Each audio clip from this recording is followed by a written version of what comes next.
Madame, Monsieur, bonsoir, bienvenue à la une de ce journal. La coopération algéro-turque, Abdelkader Msahel reçu à Ankara par le président Erdogan, à qui il a transmis un message du président Abdelaziz Bouteflika.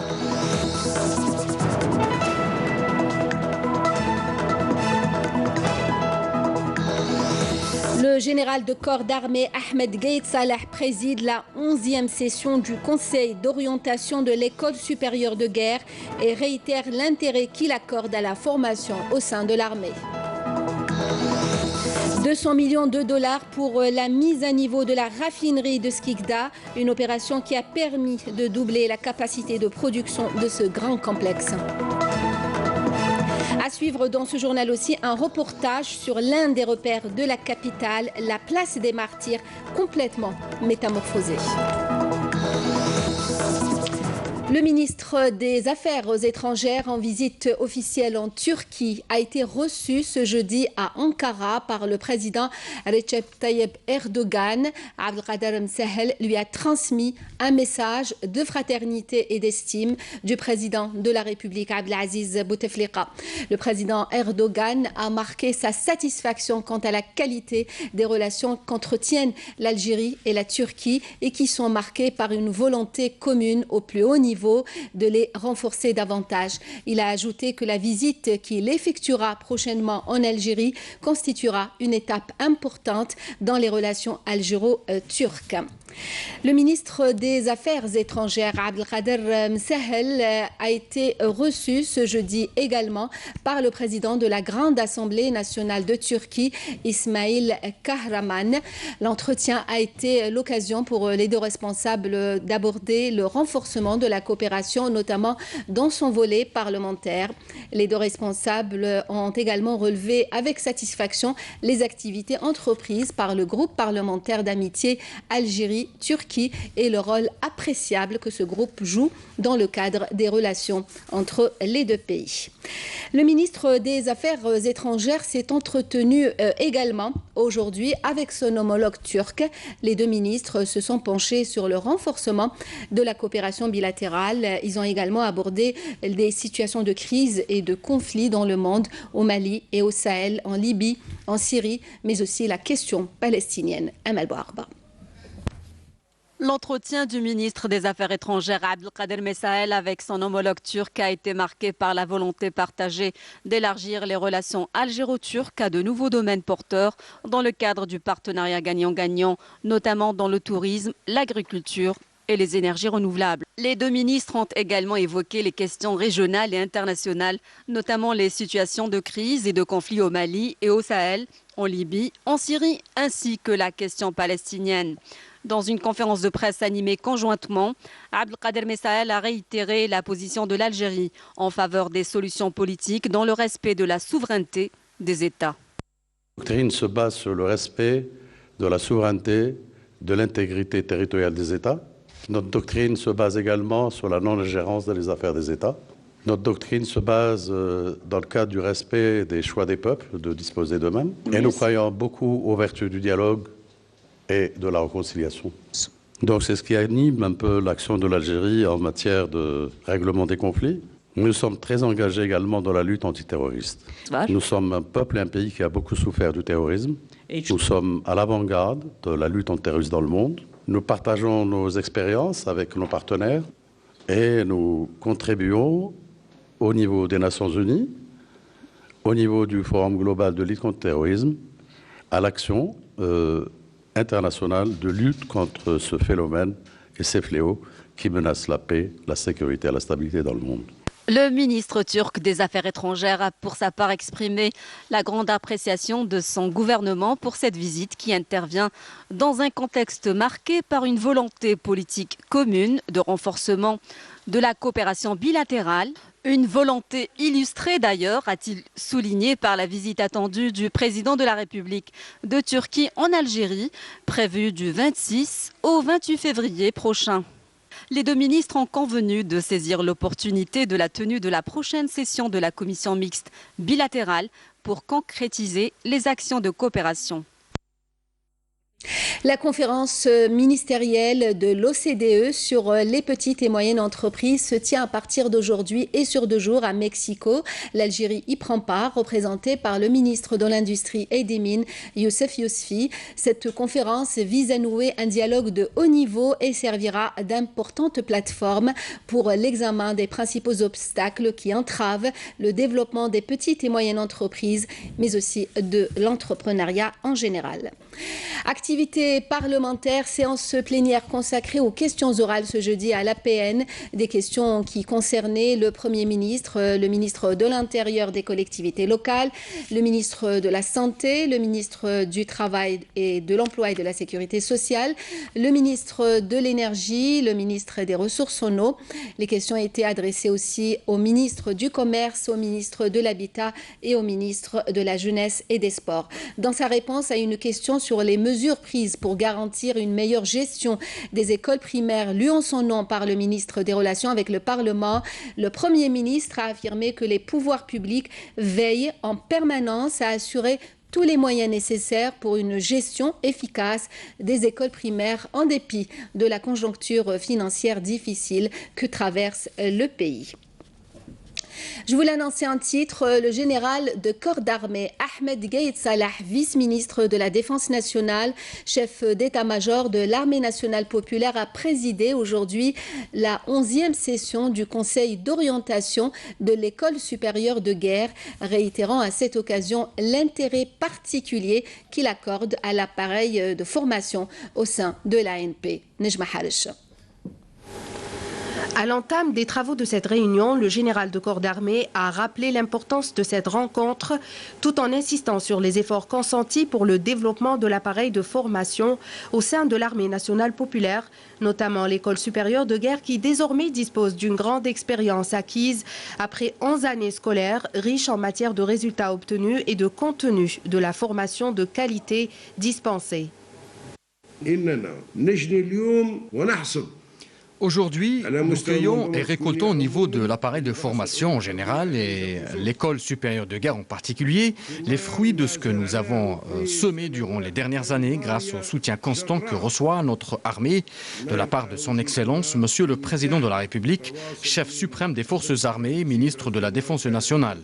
Et tous ceux qui sont passés par et diplômés de ce grand établissement de formation sont considérés en fait comme des investissements profitables dans notre armée, cueillera les fruits dans les années à venir.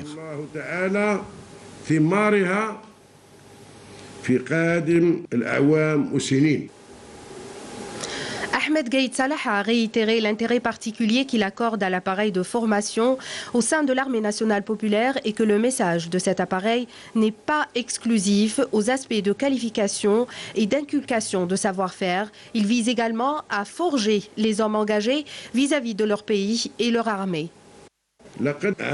Nous avons œuvré à ancrer un principe important qui consiste dans le fait qu'il est extrêmement urgent de chercher en continu la parfaite harmonisation et complémentarité entre l'établissement d'enseignement et la formation, le champ professionnel et le terrain. Nous voudrons que l'école supérieure de guerre soit pionnière dans l'application de cet important principe professionnel et d'enseignement, ce qui contribuera irréfutablement à avoir une incidence positive sur le cours du développement général de l'armée nationale populaire.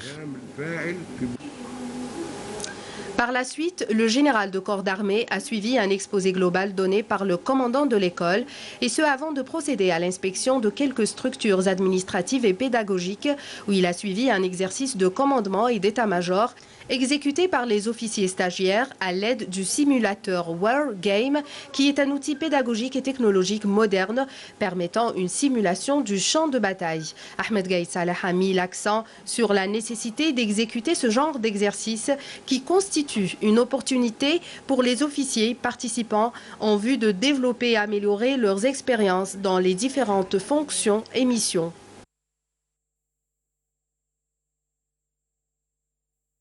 Lutte contre la criminalité organisée, le ministère de la Défense nationale annonce que des détachements de l'armée nationale populaire ont arrêté hier à Ghardaya, Biskra et El Oued 6 contrebandiers et saisi divers produits qui étaient destinés à la contrebande, tandis que d'autres détachements ont intercepté à Tamanrasset, Bourj Beji Mukhtar et Ingezem 3 contrebandiers, un camion, 2 véhicules tout-terrain et plus de 12 tonnes de denrées alimentaires et divers outils d'orpaillage.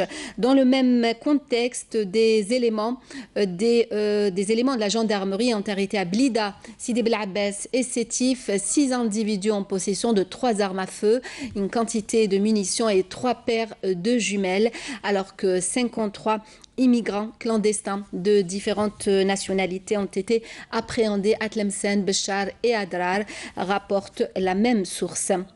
Et puis nous avons appris avec beaucoup de tristesse aujourd'hui le décès du réalisateur de la télévision nationale, Abdelhak Ben Ammar. Il avait 79 ans. Le défunt avait rejoint la télévision nationale en 1963. Il a été notamment le premier réalisateur du programme Sabahiyat.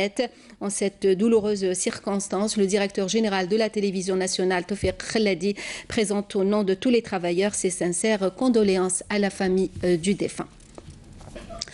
La production laitière à Soukahras a sensiblement augmenté et pourrait se développer encore plus, selon le ministre de l'Agriculture, Abdelkader Bouazki, qui est en visite dans cette wilaya, a déclaré que cette région a des potentialités considérables en matière de production agricole, notamment la culture des lentilles. Selem Kasser. La wilaya, en effet, produit pas moins de 42 millions de litres annuellement. Au cours de la présentation d'un exposé sur le secteur dans la wilaya de Soukahras, dans une laiterie de statut à Ain Sennoura, dans le cadre d'une visite de 2 jours à cette wilaya, le ministre a insisté sur la nécessité de développer et de diversifier la production agricole, notamment la culture de lentilles. العدس في ولاية سوكهراس عندها سنتين كانت فقط 60 قطار. Il y a tout juste 2 ans, la wilaya de Soukahras ne cultivait que 60 hectares. Aujourd'hui, nous sommes arrivés à 3000 hectares de terre pour la culture de lentilles. Il est même possible d'arriver à 5000 hectares. Et si nous faisons pareil dans plusieurs wilayas, nous arrêterons les importations de lentilles. La wilaya a connu un grand développement et une diversification dans la production agricole, et cela grâce au programme initié par le président de la République dans le domaine et les plans d'aide consacrés à la filière agricole et l'exploitation de toutes les parcelles arables. يجب أن نطهر بصفة نهائية القطاع العقار الفلاحي على مستوى ولاية. Nous devons assainir de façon définitive le secteur du foncier agricole au niveau de la wilaya de Soukahras. Nous devons connaître le devenir de chaque mètre carré, son ancrage juridique. Chaque exploitant doit avoir le document qui lui garantit sa propriété. Le ministre a en outre visité une unité de production d'épices dans la wilaya avant d'inspecter une station de traitement des semences. 200 millions de dollars étaient nécessaires pour la réhabilitation de la raffinerie de Skikda, une opération qui a permis de doubler la capacité de production de ce complexe le plus grand en Algérie. Ibtissam Bjaoui, Badia Amani. La maintenance et la mise à niveau de la raffinerie de Skikda, opération ayant coûté la bagatelle de 200 millions de dollars, a permis à ce complexe d'effectuer une extension et de réaliser 7 nouvelles unités de production. Ces nouvelles infrastructures ont boosté les performances et renforcé les capacités de production. La réhabilitation et l'adaptation qui a débuté en 2009, elle a permis d'augmenter la capacité de production de 15 millions de tonnes à 16 millions de produits finis par an, avec une rénovation de l'instrument d'exploitation et la construction de nouvelles unités pour valoriser certains produits. La mise à niveau de ce complexe a permis de doubler la production, notamment des dérivés du pétrole, en se concentrant plus sur les carburants. Ce complexe arrive à satisfaire une partie importante des besoins du marché national. Après la réhabilitation, après 2014, on est passé à 2 100 000 tonnes par an d'essence. Cette augmentation a permis d'économiser dans les environs de 500 000 tonnes d'importation. On assure l'approvisionnement de la région Est et on assiste les autres régions. La mise à niveau de ce complexe a été accompagnée par une autre opération importante. Elle concerne les cadres et gestionnaires qui ont été partie intégrante dans toutes les étapes de cette opération.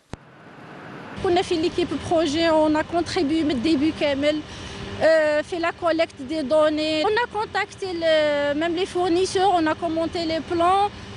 On a fait ce qu'il fallait faire pour le projet. Nous avons beaucoup appris et nous avons fait notre devoir. Nous avons décidé de rajeunir la population de techniciens et d'ingénieurs en process et en maintenance. Pour cela, nous avons opté pour un programme de formation. L'un des plus importants projets du complexe de Skikda est de produire les dérivés de pétrole prêts à être exportés, en plus de l'augmentation des capacités de production de différents carburants pour faire face aux besoins croissants du marché national en ce produit. Naftal qui s'implique dans la préservation de l'environnement grâce à cette station de traitement des eaux usées dans la wilaya de Médéa. Une station qui utilise les bactéries et les micro-organismes. Le reportage de Rabah Madawi sur un commentaire de Mouna Nawel Hamoudi. Depuis près d'une année, Naftal s'implique dans la préservation de l'environnement à travers des projets ambitieux et bénéfiques, tant sur le plan environnemental que sur le plan économique. Sur l'autoroute Est-Ouest, près de la station de service de Temesguida, une première station d'épuration des eaux usées a vu le jour. Une station où le traitement des eaux se fait par voie biologique, une technologie qui utilise des bactéries et d'autres micro-organismes pour le nettoyage des eaux polluées.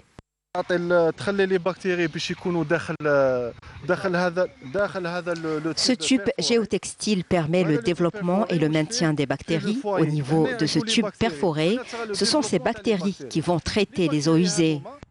واش يديروا هما اللي رايحين يتريتيو الماء شفنا بلي كاين بزاف مياه تضيع هكذاك. Nous avons constaté que de grandes quantités d'eau sont perdues. Si les eaux sont polluées, les pertes sont encore plus importantes sur l'environnement. C'est pourquoi nous avons pensé à mettre en place un dispositif de traitement des eaux afin de les utiliser au niveau de la station, surtout qu'on est souvent appelé à payer de lourdes factures d'eau. Chaque jour, 90 mètres cubes d'eau sont traités au niveau de cette station d'une superficie de 1300 mètres carrés. Même si elle n'est pas potable, cette eau recyclée sert à de nombreux usages. Un projet qui apporte une valeur ajoutée aussi bien pour l'environnement que pour l'entreprise.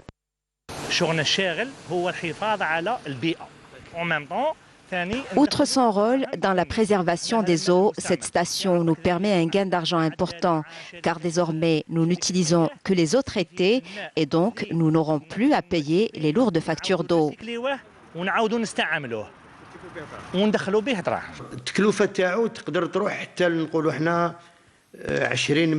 Une somme de 20 000 dinars a été réservée au paiement quotidien de la citerne d'eau. La création de cette station d'un coût global de 20 millions de dinars nous permettra de réduire ces factures quotidiennes d'eau et nous comptons rentabiliser ces dépenses en seulement 2 années. دراهمك في بالك يعني لا ستاسيون اللي ما تكونسوميش بزاف في عامين ترد دراهمك. Après la création des unités d'épuration des eaux usées, Naftal prévoit la réalisation d'autres projets prometteurs. Le plus important concerne l'alimentation des stations de service en énergie solaire. Le ministre du Tourisme et de l'Artisanat a souligné aujourd'hui depuis Oran que son département s'attelle à promouvoir sur les marchés internationaux la destination Algérie comme produit touristique d'excellence et s'exprimait à l'occasion d'une journée d'études qui avait pour thème promotion du tourisme à Oran, réalité et perspective. Hassan Marmouri qui a inauguré par la suite le salon international du tourisme au centre des conventions. Quelques 200 exposants prennent part à cette 9e édition. Plusieurs pays comme la Tunisie, le Maroc, la Turquie, la Thaïlande, les Émirats arabes et l'Espagne sont présents cette année.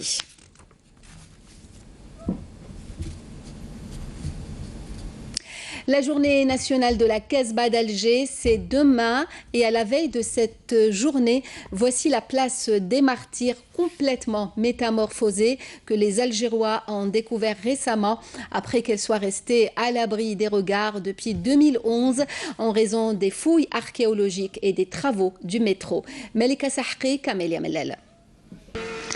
Un repère de la capitale, Saht Chouhada, ou place des Martyrs, est la plus grande et la plus ancienne place d'Algérie. S'étalant sur une surface d'1 hectare, elle est entourée des plus beaux édifices de la capitale, Jama' el-Kibir, Jama' Kchawa, Dar Aziza, Dar Hassan Pacha et bien d'autres. Appelée autrefois Bas Casbah, la place des Martyrs était dédiée au commerce et à la course. Elle était un grand marché où influaient tous les produits de l'Orient et de l'Europe.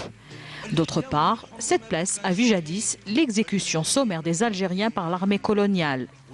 Aujourd'hui, la place des Martyrs change complètement de décor.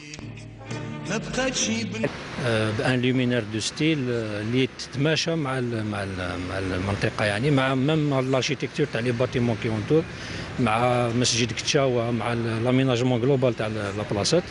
قلنا يعني بتهيئة المساحات الخضراء. Nous avons aménagé plusieurs espaces verts pour aérer l'endroit et nous avons pris en considération son visage d'antan. قمنا بإنجاز ce qu'on appelle aussi les puits de lumière يعني اللي يمدوا باسكو هذوما يمدوا الضوء. Ceux qui se rappellent de la place des Martyrs retrouvent l'image d'antan de cette place. هذه هي الجزيرة تاع بكري. الجزيرة بلونش. المكان أصبح رائع للغاية. راهي منظر من أروع ما يكون وإن شاء الله برك الدوم. الشعب عنده مسؤولية كبيرة أكثر من الدولة، هذه رسمي، هذه سي لوجيك. إلا الشعب واحد يسقم واحد يكسر on va pas aboutir. Avec sa réhabilitation, ce monument historique permettra sans nul doute à la capitale d'enrichir son patrimoine d'un site à vocation touristique de par son histoire et sa splendeur d'antan, ouvert sur l'avenir.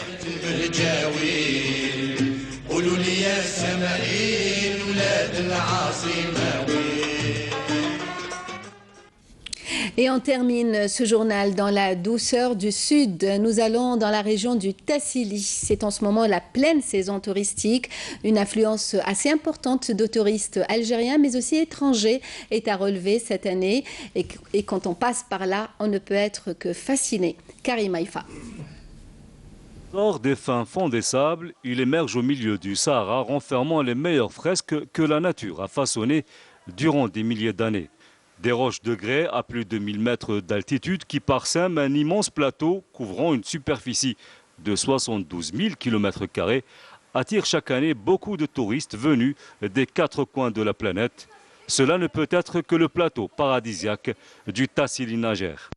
On a obtenu des visas et on est venu ici et on regrette pas du tout parce qu'on a fait la Tadra rouge et maintenant on est parti de Djanet jusqu'à Issy-Nélen et on est enchanté, pas uniquement par les paysages qui sont somptueux mais aussi par l'ambiance nomade comme ça qui nous a très bien. Le circuit qui a été organisé, il est magnifique.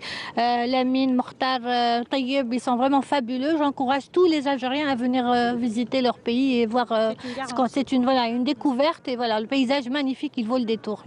Plus de 6000 touristes ont visité ces sites à couper le souffle depuis le début de la saison touristique.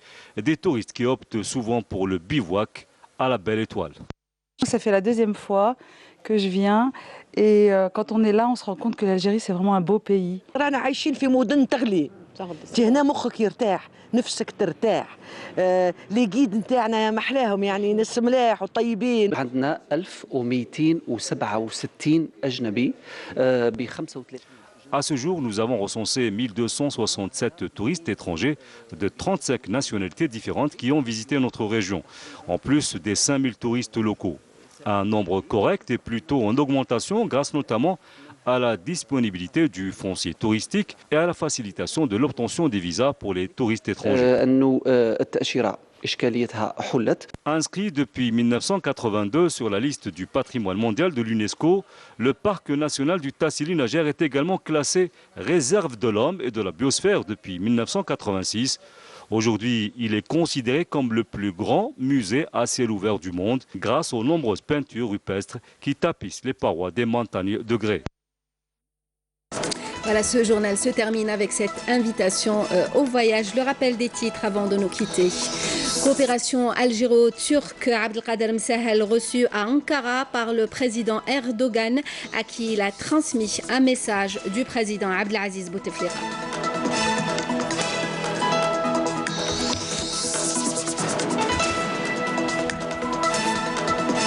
Le général de corps d'armée Ahmed Gaïd Salah préside la 11e session du Conseil d'orientation de l'École supérieure de guerre et réitère l'intérêt qu'il accorde à la formation au sein de l'armée. 200 millions de dollars pour la mise à niveau de la raffinerie de Skikda, une opération qui a permis de doubler la capacité de production de ce grand complexe.